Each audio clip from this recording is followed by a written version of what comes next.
The Zarvath Empire had not lost a war in 1,400 years. On this day, High Warlord Kor Vethin intended to maintain that record. The observation deck of the obsidian span smelled of ozone and burnt ceramic. Through the viewport, the Terran vessel Pilgrim spun in its death spiral, a 2.4-kilometer snake of ruptured hull and venting atmosphere, its reactor core flickering like a dying star. It had fought for 9 minutes. Kor Vethin respected that. He had the recording broadcast to every colony anyway. "Upload the footage to all subjugated systems," he said, his voice a rhythmic click between words. "Include the time stamp. Let them count how long their cousins lasted." The Zarvath Empire existed in 43 systems. They had conquered 83 species. Their expeditionary fleet numbered 27 ships on this mission alone, 14 previous successful submissions in the last 6 months. Public destruction broke resistance. It was a proven method. High Warlord Kor Vethin, 211 years old, 41 campaigns undefeated, watched the Pilgrim burn and felt nothing but mild satisfaction. The Terran species had revealed themselves only 300 years ago. They were young. They were arrogant. They had refused to acknowledge the Empire's rightful dominion. Now their flagship was a debris field. "Send the terms to their home world," he said. "Ambassador Vethkor will deliver them personally. I want the reply within 48 hours. "Yes, High Warlord." The tactical officer, Commander Vexker, did not look up from his display. "Species 821 has 40 to 60 vessels in their visible fleet. No evidence of pre-FTL military infrastructure. Their orbital platforms are defensive, not offensive. They will comply." Kor Vethin turned from the viewport. "They always do." The signal from the Pilgrim had been gone for 6 hours.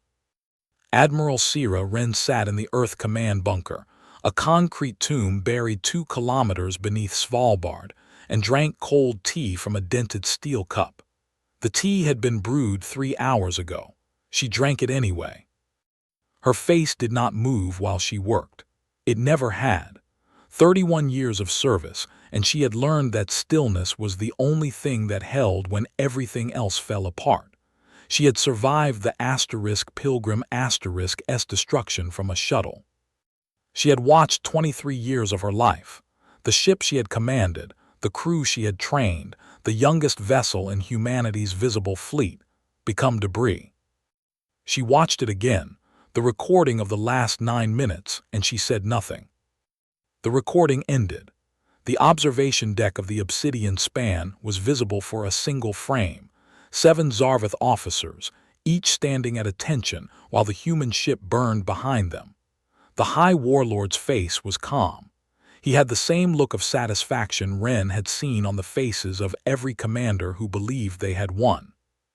She set the cup down. "Get me Ambassador Vethkor's communication schedule." The military aide at the console, a young woman named Park, 39 years old, scar on her left hand from a training accident 17 years ago, brought up the timetable. "They're transmitting from their fleet's command vessel. They'll arrive at Earth's orbital perimeter in 38 hours. They have a prepared statement.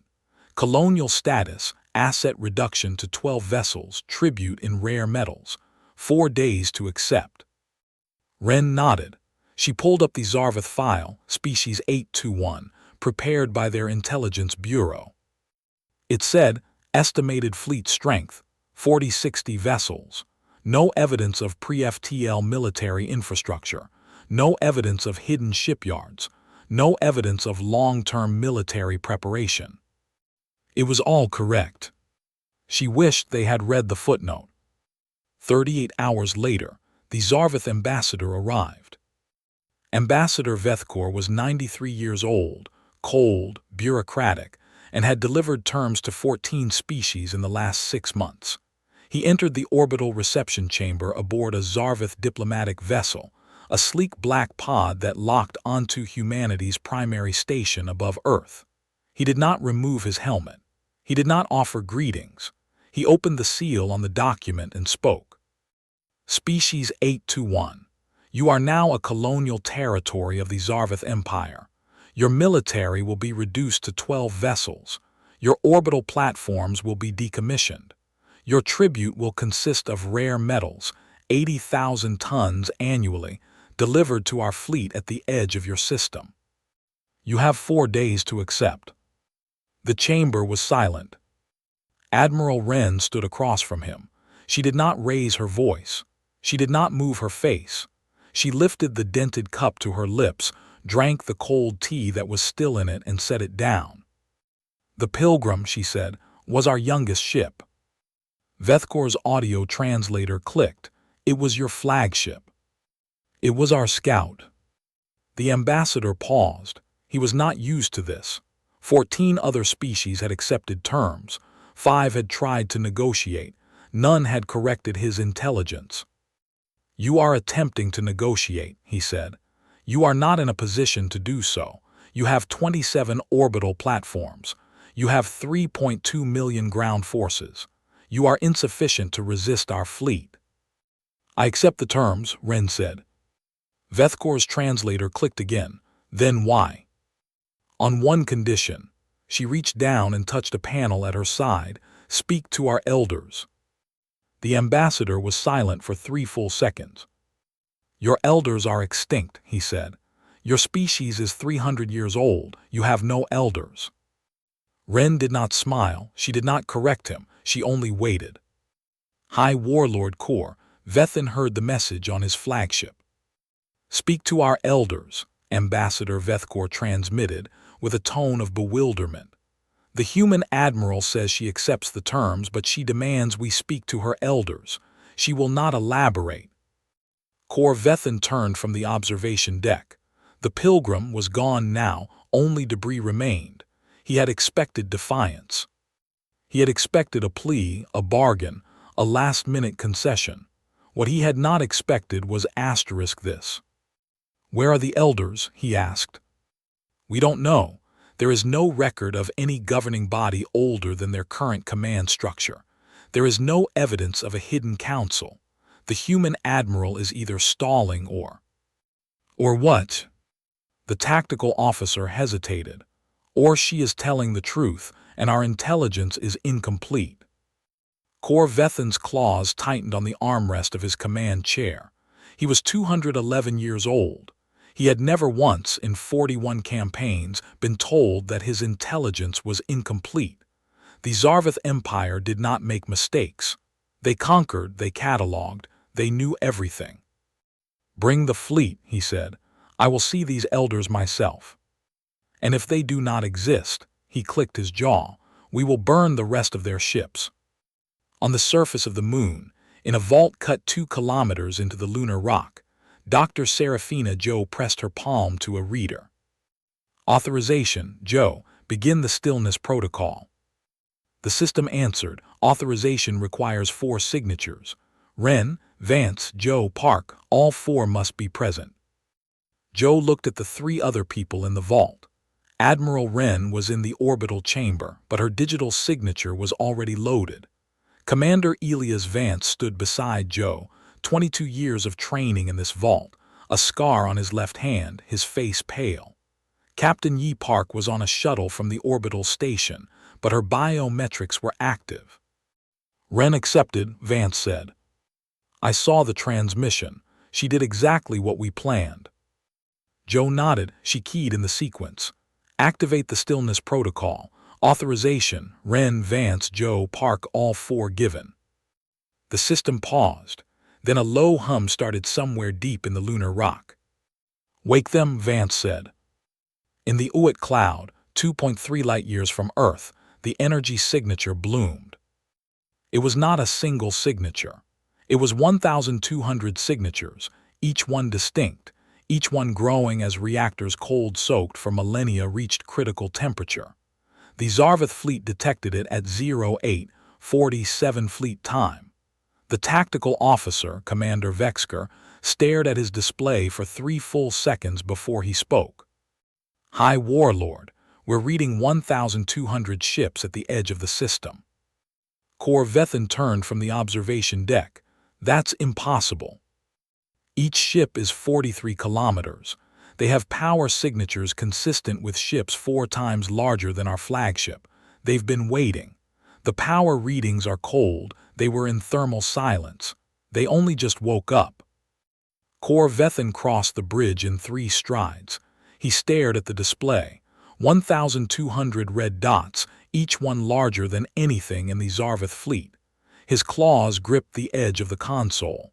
The tactical display did not glitch. The readings did not correct themselves. "No species can hide that many ships," he said. "High Warlord, they did. For 9,000 years. On the bridge of the original Pilgrim Captain Yi Park stood at the command console. The ship was 43 kilometers of layered armor, 0-point reactors, and 6,000 years of memory. It had been built in shipyards hidden behind gas giants, hidden in the dark matter density of the Uit's outer edge. It had never fired a shot. It had never been seen. Until now. Park brought up the communication array. "Open a channel to the Zarvith flagship. Broadcast on all frequencies. Include the observation log."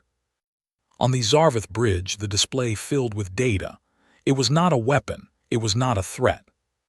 It was 6,000 years of watching. Every Zarvith defeat, every retreat, every tactical error, every classified engagement the Empire had classified to maintain its image of invincibility. The observation log showed the Zarvith Empire in its naked moments.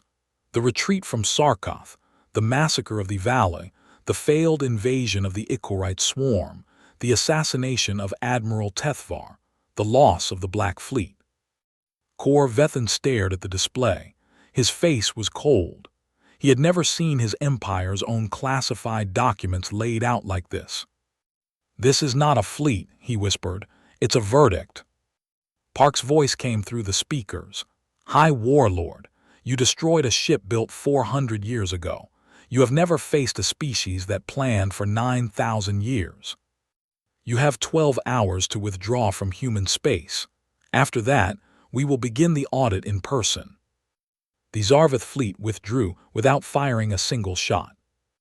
It took them 11 hours to turn their ships, to calculate their retreat trajectory, to tell their subjugated colonies that the mission was being postponed for strategic reassessment. They did not call it retreat. They did not call it surrender. They called it a tactical withdrawal. Ambassador Vethkor filed a formal protest. It was ignored. High Warlord Vethin sat in silence on the observation deck of the obsidian span. He stared at the empty space where the Pilgrim had burned. He thought about 9 minutes of resistance. He thought about 41 undefeated campaigns. He thought about the file that said species 821 had 40 to 60 ships. He did not speak for the entire journey home. On the lunar surface, Kuravesh sat alone in a chamber that had been built for her. She was Val, small, pale-skinned, 3.2 feet tall. She was 3,412 years old. She had watched the Zarvith Empire conquer her species 2,000 years ago. She had watched them dismiss her warnings for 800 years, saying she was old and afraid and that her observations were not relevant. She had watched them now. In her small hands, she held a copy of the observation log. 6,000 years of data, not generated by her species, but by the humans, the species the Zarvith had called young. The species she had always known was hiding something. "They thought we were weak," she said to the empty room. "They never asked why we were still here." She set the cup on the console, empty, still dented, still cold. The galaxy had just learned the difference between surrender and patience. "They thought we were weak," she said. "They never asked why we were still here." She said it to the empty room, and the words hung in the recycled air of the lunar vault. Kuravesh turned the data slate over in her small hands. The observation log was still open, 6,000 years of Zarvith history, laid bare. She had lived through 2,000 of those years herself. She had watched her own species fall, had watched the Empire's arrogance grow, had watched her warnings dismissed like dust. Now the dust had settled, and the humans had shown her what patience looked like. She scrolled past the first few entries. The log was meticulous. Ship movements, fleet compositions, battle outcomes, political assassinations, secret treaties. The Zarvith had erased many of these records from their own archives. The humans had kept them all. She paused at an entry dated 400 years ago. It described the Zarvith fleet's retreat from a system called Sarkoth, a defeat the Empire had never acknowledged. The log noted that the retreat had cost them 17 ships and 2 admirals. Kuravesh had never seen this before. She had only heard rumors. She closed the slate and stood. Her legs were unsteady, she was old even for a valet, but her mind was sharp. She had been waiting for this day longer than most of the Empire's current officers had been alive. Down the corridor, a human figure approached. Commander Elias Vance, the man who had given the final authorization from the lunar vault. He had a scar on his left hand and a face that held no emotion, much like Admiral Wren. "Elder Kuravesh," he said, his voice low. "Admiral Wren wants to brief you on the next phase, the audit." She nodded. "The audit, yes. I would like to understand what that means." Vance led her through the vault's corridors past sealed doors and humming servers. The lunar base was not large. It was built for secrecy, not comfort. They reached a small conference room. Admiral Wren was already there, seated at a metal table, the dented steel cup in front of her. It was empty. Wren did not stand. She gestured to a chair. "Elder, thank you for coming." Kuravesh climbed into the chair. "You have done what no species has done in 2 millennia," she said. "You made the Zarvith retreat without firing a single shot. That is not a victory of weapons. It is a victory of information." Wren looked at her. "The audit is not about punishment," she said. "It's about verification. We have watched them for 6,000 years. We know every treaty they broke, every species they lied to, every empire they destabilized. But we don't know why they keep expanding. There's a pattern in their conquests that doesn't make sense. They take systems, they loot resources, but they never hold them long-term. They always move on. Something drives them." Kuravesh felt a cold knot form in her chest. She had noticed the same thing. The Valley had been observers for millennia. They had watched the Zarvith's expansion, had seen the Empire's constant push outward, but they had never asked why. "You think they are running from something," she said. Wren did not answer. She reached for her cup, realized it was empty, and set it down. "The observation log includes data from beyond the Zarvith border," Vance said. "We've been monitoring the void beyond their empire for 1,200 years. There's something out there, something that makes them keep moving. They don't talk about it. They don't record it, but their fleet movements betray them." Kuravesh stared at the data slate on the table. She had not scrolled far enough. She had stopped at the Zarvith records. She had not looked at what the humans had seen beyond. "What is it?" she asked. Wren exchanged a glance with Vance. Then she said, "We don't know, but we're going to find out. The audit is not for the Empire. It's for whatever is behind them." On the Obsidian Span, High Warlord Kor Vethan sat in his private quarters. The ship was in transit, returning to the Empire's core systems. He had not spoken since the withdrawal. He had replayed the transmission from the human captain 100 times. "You have never faced a species that planned for 9,000 years." He had been alive for 211 years. He had commanded 41 campaigns. He had never once faced a species that had not been conquered within a year.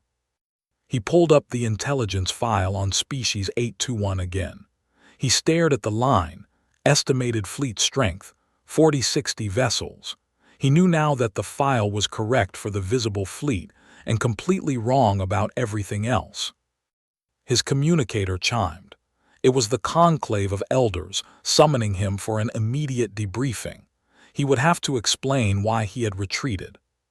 He did not know what to say. The conclave of elders met in a great hall on the Empire's home world, a planet of obsidian spires and perpetual twilight. 12 elders, each over 300 years old, each with a record of conquest. They had never convened for a retreat. Corvethan stood before them, his carapace gleaming, his gold seam lines catching the dim light. He had prepared a report, but the words felt hollow. "High Warlord," said Elder Torfkith, the oldest among them, "you withdrew from a species classified as primitive. You left without engaging. You did not even demand an explanation." Corvethan clicked his jaw. They had 1,200 ships, each 43 kilometers. They had been waiting for 9,000 years. They had a complete record of our history, every classified defeat, every tactical error. They were not a fleet. They were a verdict. The elders exchanged glances. One of them, a female named Elder Javeth, leaned forward. What else did they have? Corvethan paused. He had not considered that question. The human captain had said they would begin the audit in person. That implied more than a threat. "I don't know," he admitted.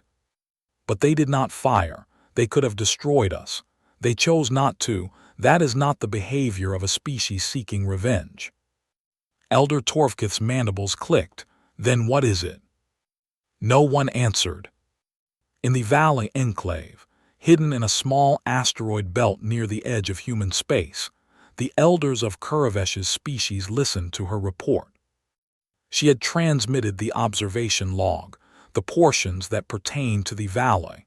It showed that the humans had been watching the Zarveth's genocide of the valley 2 millennia ago. They had not intervened. They had only observed.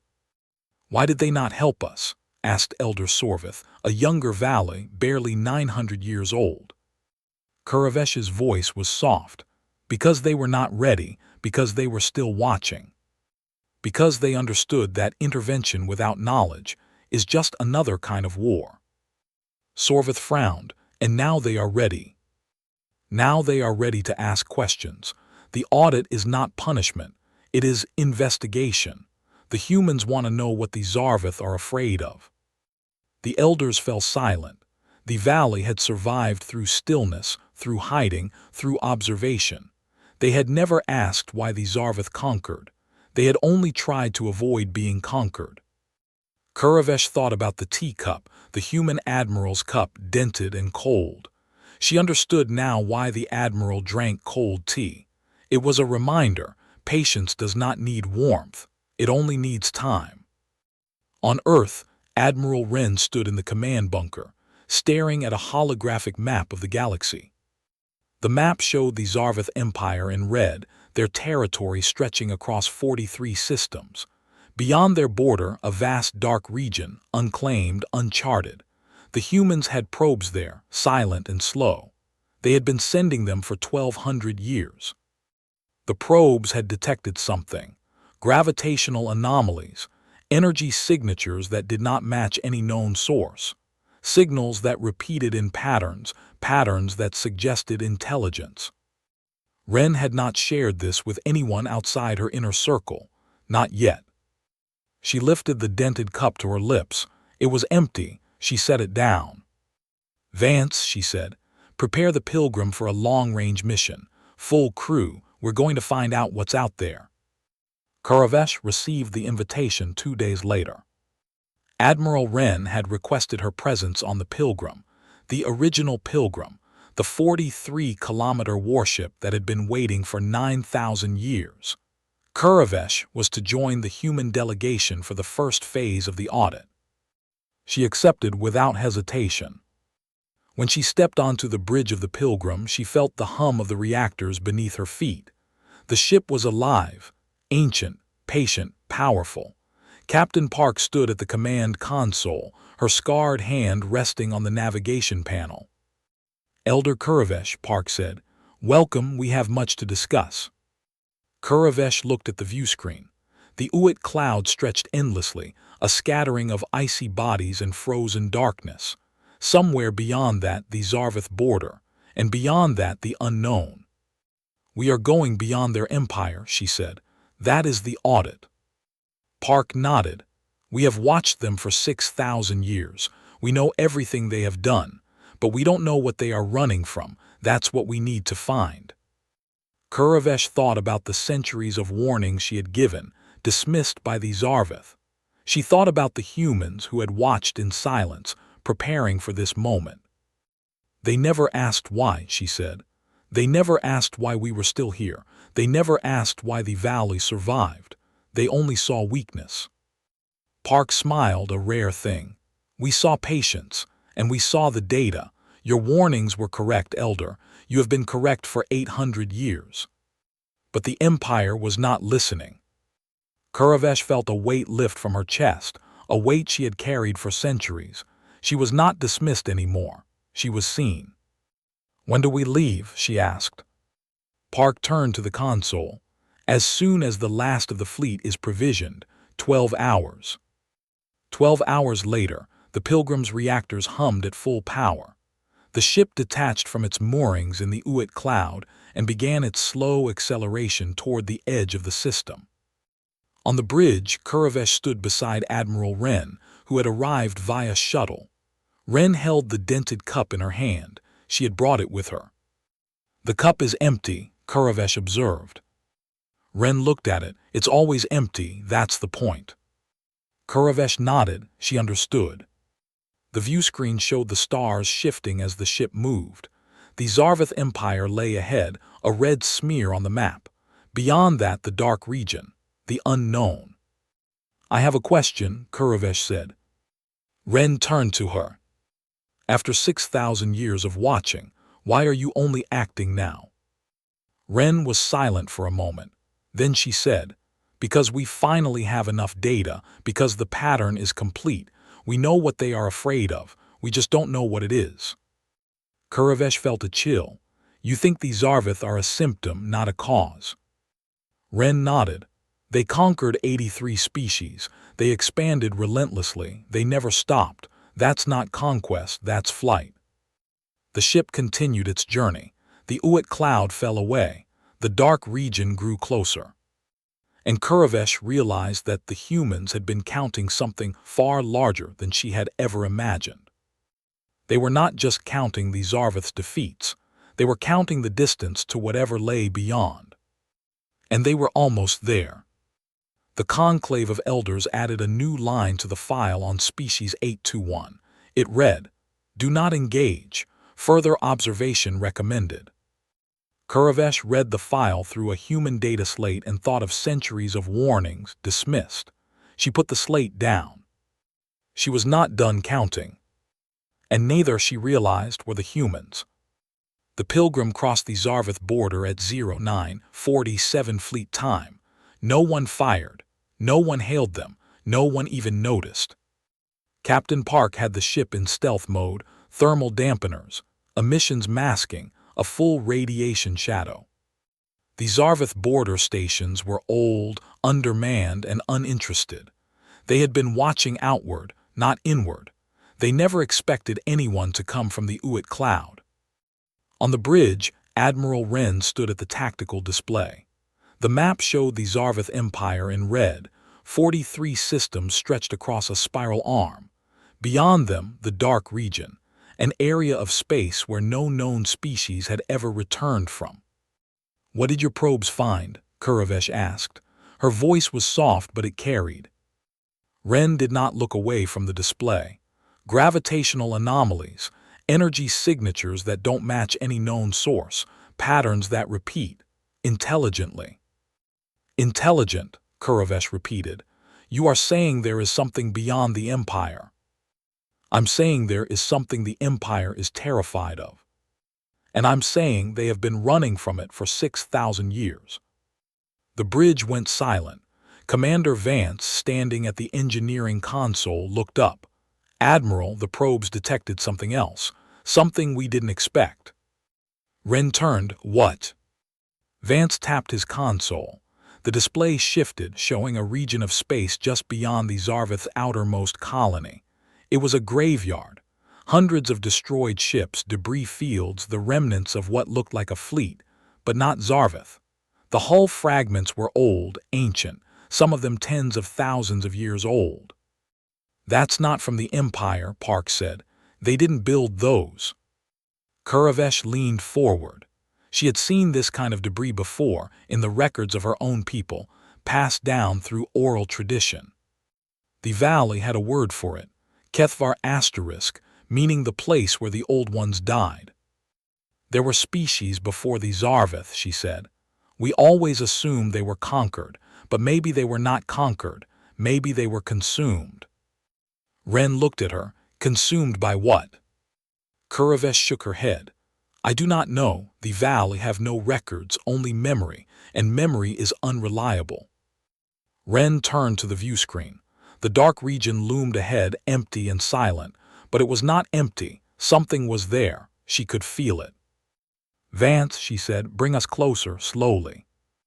The Pilgrim moved deeper into the dark region. The ship's sensors registered nothing at first. Then, slowly, the anomalies began to appear, gravitational waves that didn't match any known source. Electromagnetic pulses that repeated in patterns, patterns that were not natural. The ship's AI flagged them as potential signals. Admiral, I'm reading a transmission, Park said. It's not Zarveth, it's not human, it's old. Ren moved to the communications console. Can you decode it? Park shook her head. It's not a language, it's a math, a geometry. It's like the universe itself is speaking. Ren stared at the display. The transmission repeated every 47 seconds. A sequence of numbers, a pattern of wavelengths, something that was neither speech nor data but structure *, the fundamental architecture of something vast and incomprehensible. That's not a signal, Kuravesh said. That's a boundary, a fence. We have crossed into something. Ren's face did not move. She had waited 31 years for this moment. She was not going to retreat now. Continue forward, she said. Slowly, bring the weapons systems online. The Pilgrim's weapons had never been fired. For 9,000 years the ship had only watched. But now, as the dark region grew closer, the ancient reactors hummed with a different frequency, the hum of readiness. On the bridge, Vance prepared the defense systems. He had never fired them either. He had only trained. But he knew the protocols, knew the algorithms, knew the ship's hidden teeth. Admiral, he said, I'm reading something. A massive object 2.3 light-years ahead. It's not a planet, it's not a ship, it's a structure. Ren moved to the view screen. The structure appeared as a ghost, a vast geometric shape, kilometers across, rotating slowly in the void. It was black against the blackness, only visible because it blocked the stars. That's not a weapon, Kuravesh said. That's a door. Ren nodded, and something is about to open it. The structure began to glow, a deep orange light as if something inside it had just woken up. The transmission pattern shifted, accelerated, became urgent. The Pilgrim's AI flagged it as a warning. Admiral, we need to move, Park said. Now. Ren did not hesitate. Full reverse, get us out of here. The Pilgrim turned, its engines burning hard. Behind them the structure pulsed once, twice, and then nothing. It stopped, the glow faded, the transmission went silent. Ren stared at the view screen. What just happened? Vance checked his console. It saw us, and it stopped, I don't know why. Kuravesh felt a cold certainty settle in her chest. Because it recognized us, she said, and it is waiting. The Zarveth Empire received the Pilgrim's sensor, data 2 hours later. The conclave of elders convened in emergency session. Elder Javeth, the female who had questioned Kor Vethan, now stared at the human data with growing horror. They crossed the border, she said. They went into the dark region, and they saw the structure. Kor Vethan, still humiliated from his retreat, was silent. He had never been to the dark region. No Zarveth had. It was forbidden, cursed, the place where the old ones had died. High Warlord, Javeth said, you have been in contact with the humans. You have seen their fleet. You know their capability. What did they tell you about the dark region? Kor Vethin hesitated. Then he said, "They told me that we were running from something, but they were wrong. We are not running from something, we are running from them." The elders stared at him. "The humans have been watching us for 6,000 years, he continued. Every battle, every retreat, every weakness, they counted everything. And when they had enough data, they woke up. They are not a threat, they are an audit. And the thing in the dark region," he paused, "I think they are the only species that has ever stood against it."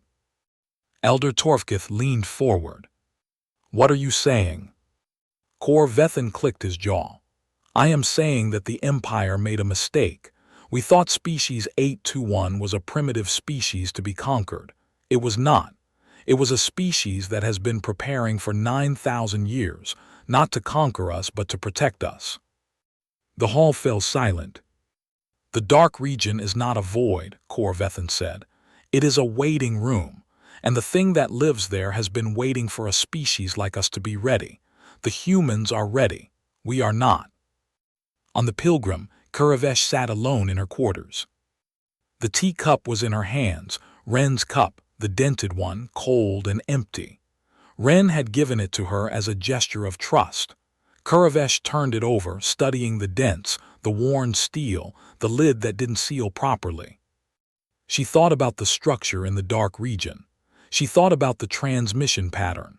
She thought about the valley's ancient memory, the word Kethvar asterisk, the place where the old ones died. She realized that the humans had not been watching the Zarveth. They had been watching the Zarveth's fear. And the fear had a shape. She set the cup down. She walked to the bridge. "Admiral," she said, "I need to show you something." Ren turned. Kuravesh held up a data slate, her own, not the human one.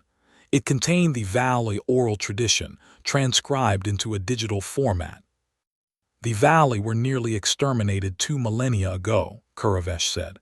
"But we survived because we hid, because we were still, because we watched. And in our watching, we learned something that we never shared with the Empire." Ren took the slate. "What is it?" Kuravesh's voice was barely a whisper. "The old ones who died at Kethvar asterisk, they were not Zarveth. They were a species that tried to fight the entity, and they failed. The Zarveth found their graveyard and built their empire on top of it. They never told anyone. They pretended the old ones never existed." Ren stared at the slate. The data was old, fragmented, but the pattern was clear. The entity in the dark region had been there for tens of thousands of years. It had consumed species before the Zarveth. It would consume again. "The Zarveth are not conquerors," Kuravesh said. "They are refugees. They have been fleeing the entity for 6,000 years. And they never stopped because the entity never stopped hunting them." Ren looked at the view screen. The dark region was empty now, but she knew it was not empty. It was only waiting. "How long until the entity reaches the Empire's core systems?" she asked. Kuravesh calculated. "At its current speed, 3 years, maybe less." Ren nodded. She turned to Vance. "Prepare the fleet for a defensive deployment. We're not going to fight the entity. We're going to shield the Zarveth." Vance hesitated. "Admiral, why? They destroyed the Pilgrim. They killed our people." Ren lifted the dented cup, the one she had retrieved from Kuravesh's quarters, and set it on the console. Empty, cold. "Because the Pilgrim was a scout," she said, "and a scout's job is to learn. We have learned that the Zarveth are not our enemy. The entity is, and we have been watching the entity for 9,000 years. It's time to do more than watch." Kor Vethin received the human transmission 3 hours later. Admiral Ren's face appeared on the screen. Her expression was unchanged, her stillness absolute. "High Warlord, we have seen what is beyond your borders. We know what you are running from, and we have decided to help." Kor Vethin stared at the screen. "Why would you help us? We destroyed your youngest ship. We threatened your species." Ren's face did not move. "Because we have been watching for 6,000 years, and we have seen what the entity does. We have seen the Old One's graveyard. We have seen the pattern. The entity does not stop. It will consume your empire, then it will consume us. We are not helping you because we forgive you. We are helping you because we are still counting. Corvethan clicked his jaw, counting. Counting the days until the entity arrives. Counting the ships we have left. Counting the time we have to prepare. We have been counting for 9,000 years, High Warlord. We are very good at it. Corvethan was silent for a long moment. Then he said, "What do you propose?" Ren turned to the side where Kuravesh stood. "Elder, tell him what you told me." Kuravesh stepped into the frame. Her voice was quiet, but it carried. "High Warlord, the Valley have observed your species for centuries. We know your tactics, we know your strengths, we know your weaknesses. But we never knew the fear that drives you. Now we do, and we can help you face it." Corvethan stared at the small Valley elder. He had never listened to her warnings. He had dismissed her as weak, as irrelevant. "I was wrong," he said, "about all of it." Kuravesh nodded. "We were all wrong, but we can choose to be right now." The Zarvith Empire mobilized its fleet for the first time in 1,400 years, not to conquer, but to defend. 27 ships, now reinforced by the human fleet's 1,200 vessels, formed a line at the edge of the dark region. The structure was still there, waiting. The transmission pattern continued, urgent and unrelenting. On the Pilgrim's Bridge, Ren stood beside Corvethan, the first time a human and a Zarvith had stood together in alliance. "We will not fire first," Ren said. "We will wait, we will watch, we will count." Corvethan nodded, "And when it comes?" Ren lifted the dented cup. It was full now, cold tea freshly poured. She drank it. "When it comes," she said, "we will be ready." The pilgrim turned away from the dark region, not running, repositioning. Kuravesh stared at the viewscreen. The structure was still there, a dark ghost against the stars. The transmission pattern pulsed rhythmically like a heartbeat. She thought about the teacup, cold, dented, empty. She thought about the humans who had been waiting for 9,000 years. She thought about the Valley who had been surviving through stillness. She thought about the entity and what it would find when it finally arrived. It would find a species that had been counting. It would find a species that was ready. The teacup was empty. Kuravesh held it anyway. "They are not running from something," she whispered. "They are running from us." The words hung in the air. Kuravesh looked at the viewscreen. The structure was still there, still dark, still waiting, but something had changed. She could feel it. Admiral Ren stepped forward. "We've detected movement," she said. "The structure is opening. The entity is coming." Corvethan clicked his jaw. His 211-year-old certainty was gone, replaced by something he had never felt before, hope or fear. He could not tell the difference anymore. "How long do we have?" he asked. Ren looked at the tactical display. "The entity's energy signature is expanding. At its current rate, it will reach the first Zarvith colony in 6 hours. We have 1 hour to deploy the fleet." Corvethan stared at her. 1 hour, against something that has consumed species for tens of thousands of years. Ren's face did not move. "I know." Kuravesh stepped between them. "There is a way. The Valley observed the entity for centuries. We never faced it, but we watched. It does not attack when it is watched. It only attacks when the watcher turns away." Ren looked at her. "You're saying we don't fight it, we just keep looking." Kuravesh nodded. "The entity feeds on what is not seen, on the gaps, on the silence that follows a retreat. If we never retreat, if we keep watching, it cannot move." Corvethan clicked his jaw. "Impossible. We have been retreating for 6,000 years. It will not stop just because we stand still." Kuravesh turned to him. "You have been retreating in silence. You have been running, the humans have been watching. There is a difference. You fled, they observed. The entity respects observation. It cannot consume what is seen." The bridge fell silent. Wren looked at her empty cup. Then she looked at Kor Vethin. We deploy the fleet. We do not fire. We do not retreat. We watch. We count. We wait. The Zarvith-Human Alliance deployed in formation. 27 Zarvith ships, reinforced by 1,200 human vessels, formed a wall across the dark region's edge. They did not power their weapons.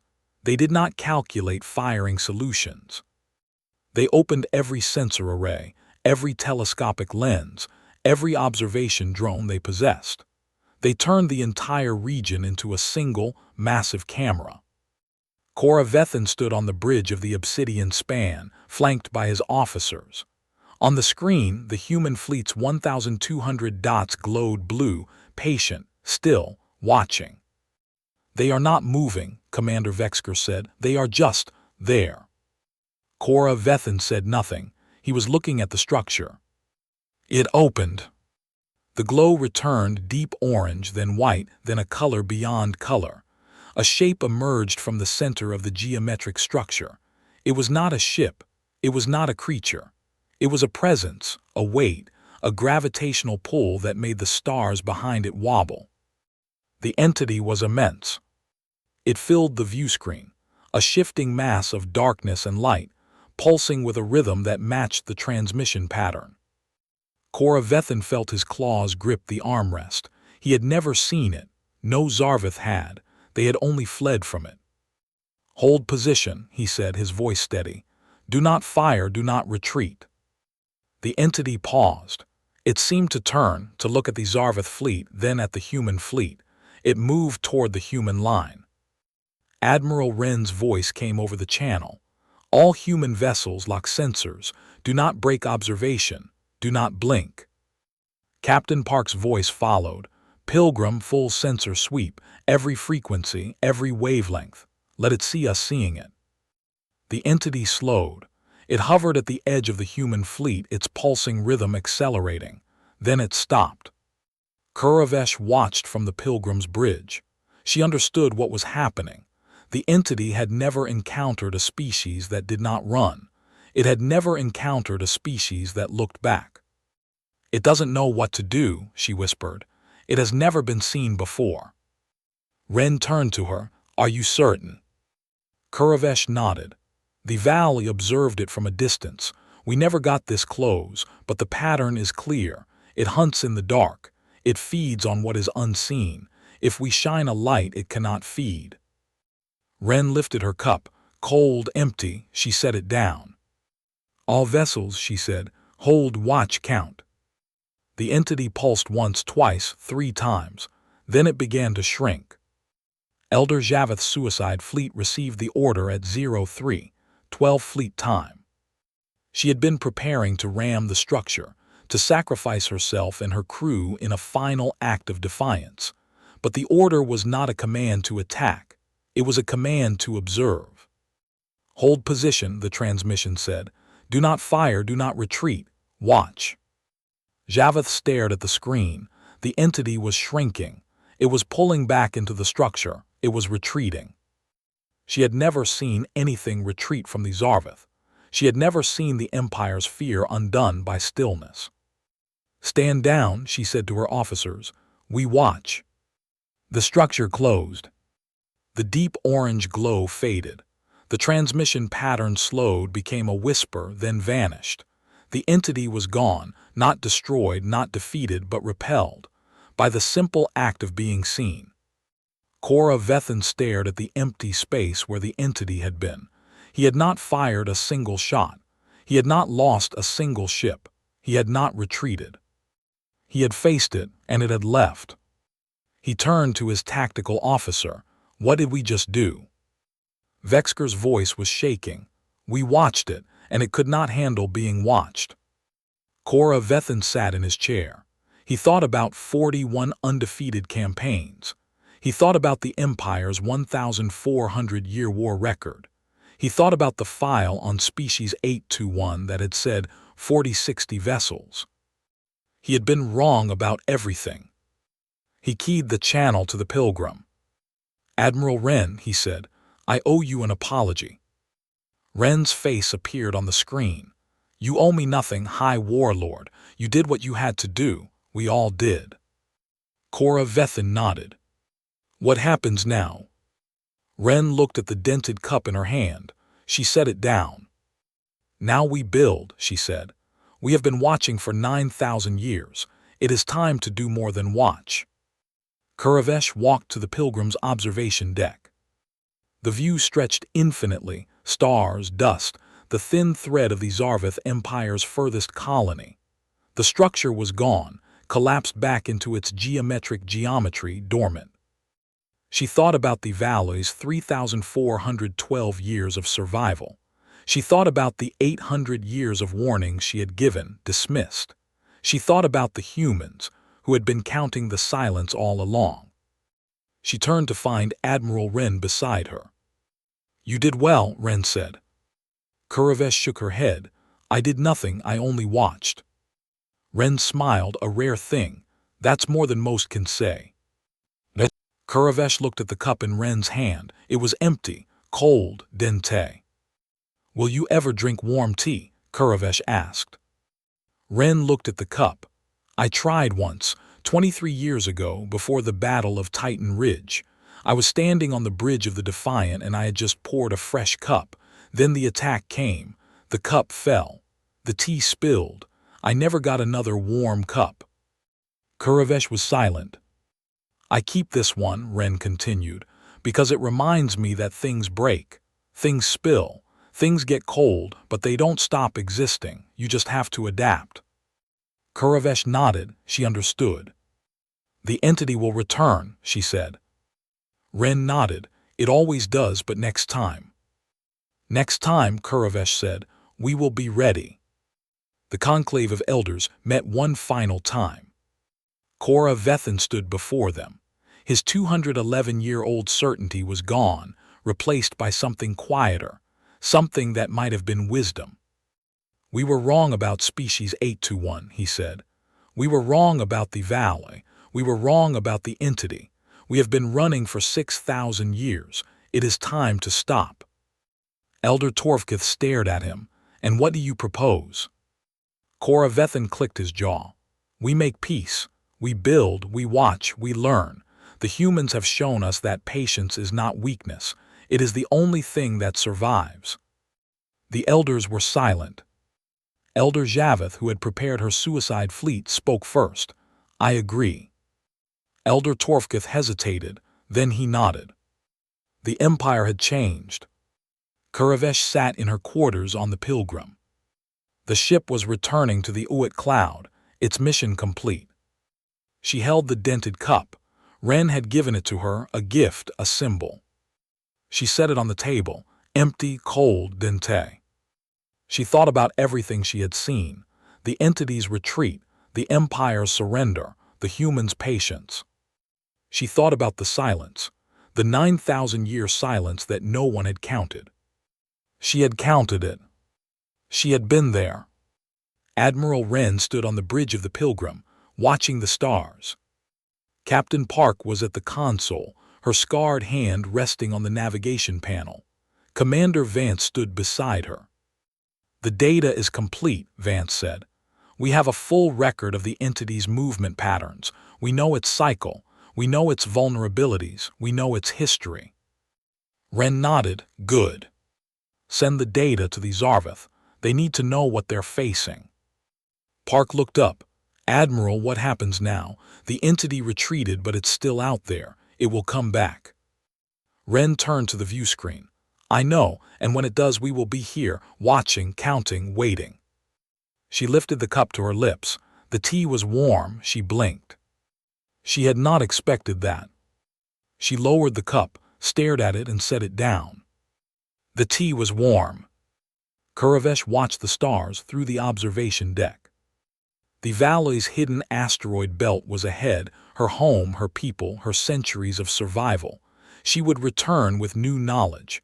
She would tell them about the entity, about the humans, about the Empire's surrender. She thought about the cup, cold, empty, dente. She thought about what Ren had said. Things break, things spill, things get cold, But they don't stop existing, you just have to adapt. She adapted. She lifted the cup to her lips and drank. The tea was cold, as it always was. She drank it anyway. The galaxy had learned to count the silence. And for the first time, the silence was not empty. It was full of waiting. The pilgrim docked at the lunar vault. The crew disembarked, their faces pale but relieved. Kuravesh was the last to leave. She walked through the vault's corridors, past the sealed doors and the humming servers, until she reached the small conference room where it had all begun. She set the cup on the table. Empty, cold, dente. She thought about 3,412 years of survival. She thought about 800 years of warnings, dismissed. She thought about the humans, who had been counting the silence all along. She lifted the cup to her lips and drank. The tea was warm. It was the first time in 23 years. She set it down, and for a moment she did not count anything at all. Beyond the view screen, the stars held their silence. The galaxy had learned.